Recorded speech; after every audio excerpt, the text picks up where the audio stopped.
Magpapareserba na ako ng isa. Mga ano, 2 buwan o 1 buwan pa siguro yan, pwede nang magkatay dyan. Kasi pinapakain ko lang yan, dahon na saging, kangkong. Kangkong. Hindi ako nagpapakain ng mga kaning baboy. Eh yung atobi sa amin sa tubig na lang. Doon sa tubig namin kinakanaw. Ayun o, yung tangki na yun. Yun, doon namin nilalagay yung atobi. Talagang organic. Yan ang 100%. 101%. Yung mga rejects na mga Reject sa Ng gulay farm na. products, sila kumakain. Ayos ano, walang tapon. Sanay na sanay sila. So hindi mo poproblemahin yung waste mo kasi may kakain ng livestock. Galing ah. Taraw nila na.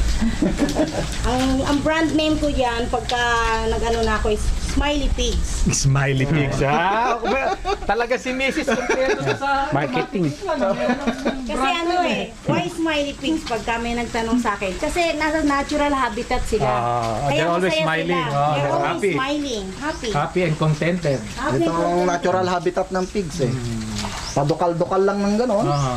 Yung pupo nila nandito lang sa isang tabi. Hindi sila Ngayon lang kumakain namin dyan. nalaman na ang mga baboy pala ay malinis. Malinis. Hindi sila kumakain sa CR nila. Nagpupupo sila sa isang area, diyan sila nagpipi, diyan sila nagpupo. Then, Dito sila kumakain. walang amoy. Wala yung langaw. Walang Wala rin langaw. langaw. Kaya yung kapitbahay namin, walang reklamo Yun, kasi walang ang ingay. lapit lang ng kapitbahay. Di alam na may yung kubo. tao. May baboy dito. Tahimik sila eh. Oh. Hindi nga nila alam may baboy na pala kami. Sinabi lang namin, may Kung baboy. sinabi namin na mag-iisang buwan na, hindi sila makapaniwala until nakita nila. Eh, biro mo yung ganyang kadami, ang baho na dapat Oo, yan. ang baho. Baka nasa kubo pa lang tayo. Langaw na ano yan. Baka sipit papalapit pala, umaatras na. Karonald, yun ang isang palatandaan ng malusog na natin mo yung balahibo. Makapal ang balahibo niyan. Oo. Pero dapa, oh. Kita mo. Akala mong binabrush. Oo. Ayan. Ganyan ba? Ganyan, yan ang sign ng ano. Na malusog. Ng malusog ang ano. Ay, makapal ang balay. Makapal pero dapa naka ano siya. okay. Kasi pagka ano yan, naka ano yan.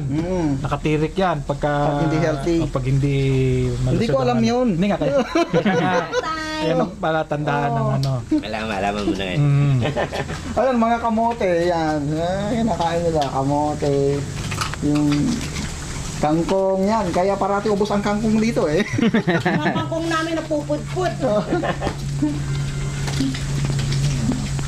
Saging. Yan, dahon ng Saging, saging, balat ng saging. Dahon sa ano. Yung trunk ng saging. Nakakatuwa eh. Iniipon yung yung sumihaw. Oo, inihalo naman namin sa compost. Hello! Ito! Ito, smiley din to o shy. Shy pig. Kaya sila nung bagong dating, pero ngayon, Medyo ano na, nakakalapit-lapit na. Dati hindi mo malapitan yan, takbo ng takbo. paglalapit ka dyan, magtatakbuhan sila eh. Eh ngayon, ayan o.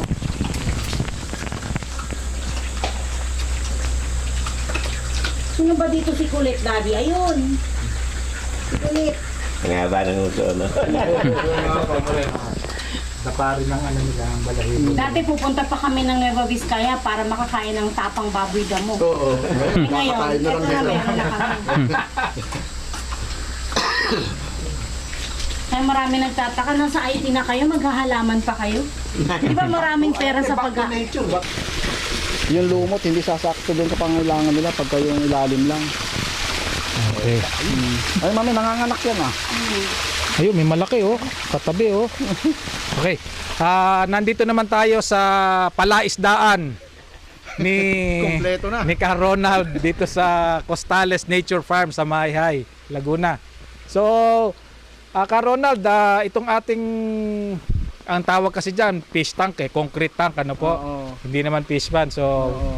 4 na butas po ito ano. Butas yan. Ano ba size ito? Mga nasa, nagre-range sa 10 by 5 ano, 10 by 5 ano, 10 by square 5, meters. so nasa 50 hanggang 70 square meters, malaki na sa pangatlo eh. Tapos meron tayong ano do, munting waterfalls. Saan po galing ang tubig niyan? Spring water yan. Ay, spring water. So palaging ano, tuloy-tuloy ang ano nito. Tuloy ang tubig niyan.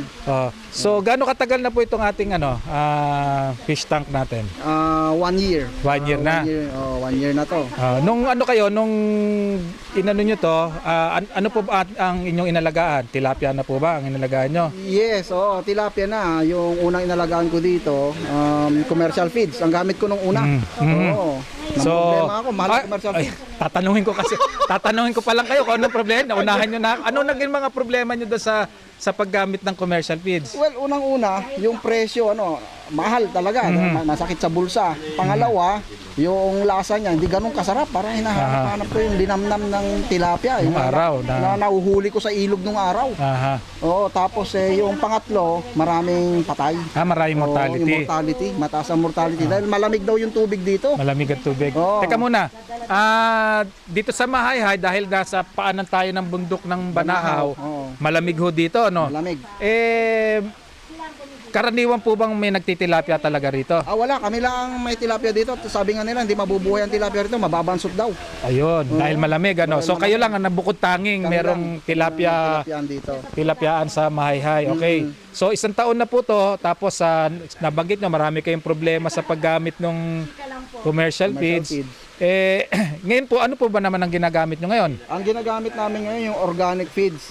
Yung Atobi organic feeds. Ang ginawa namin dito, kinalatan namin dito ng ilang sako ng organic feeds. Tumubo yung lablab. For 1.5 months, yun ang kinakain ng fingerlings.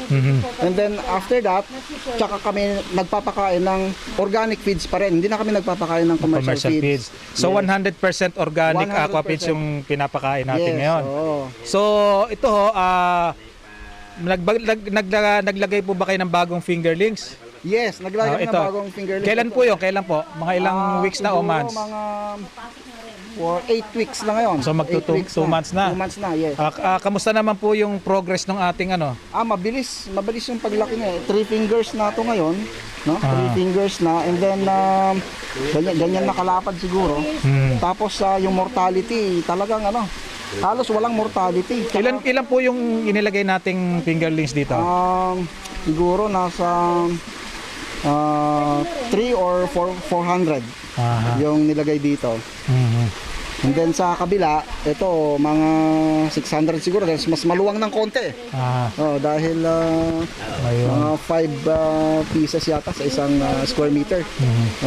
Sa yung water quality natin, bagaman at siyempre yung continuous flow yung ating tubig dahil meron tayong meron tayong bukal diyan, Yung nung hindi pa kayo gumagamit ng organic aqua feeds, ano po ang water quality natin? Malabo, medyo lumalabo dati, madilim ito, hindi ganito Kulay brown. na greenish. So ngayon, Yung ano po, yung amoy. yung amoy medyo may amoy, miski free flowing yan, hindi naman lahat Malansa, mabaho, medyo may amoy. Ngayon po, ano po ang ating Parang gusto ko mag-swimming ng anak ko rito. Parang ilog parang ilog tubig ilog no. Yes, So, meron tayong lablab diyan, Yes. may lumot. So, maganda yung klase ng tubig. Yung pangatlong pitak na yon, dati ang kinakain yan dahil hindi ko yan hinulugan ng bagong fingerlings. Commercial feeds nung una. Minigrate ko siya unti-unti sa organic feeds, sa Atobi organic feeds. Ngayon, nung nag-harvest ako dyan, ang sarap ng lasa niya. Talagang parang galing sa ilog. So ito po bang yung produce ng ating tilapia, yan po ba ibinebenta ninyo o paano po ang niyo diyan? Well, primarily for our consumption, Pero pagka may sumobra, syempre, itinatawag ko na yan sa palengke, dito nila kinukuha. Ayun.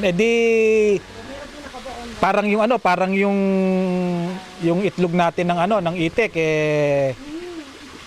kumbaga hot item to sa Tinatanong nga hinahanap to sa palengke palagay ko. Tinatanong nga kung kailan ulit ako mag-harvest at kukunin ulit nila dito. At kataka dahil malamig kayo lang ang mataas ang presyo na kukuha ninyo yan. Premium yung presyo niyan, syempre. Ayun. Gaya nung sa itik nyo, may balak po ba kayo mag-expand? Siguro kapag ka, nakuha ko itong kabilang lugar, pwede akong mag-expand ng malaki-laki dyan. Total, organic naman, hindi masyadong masakit sa bulsa.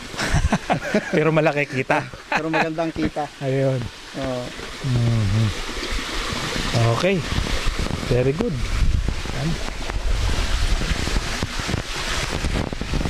Baka nakuha lang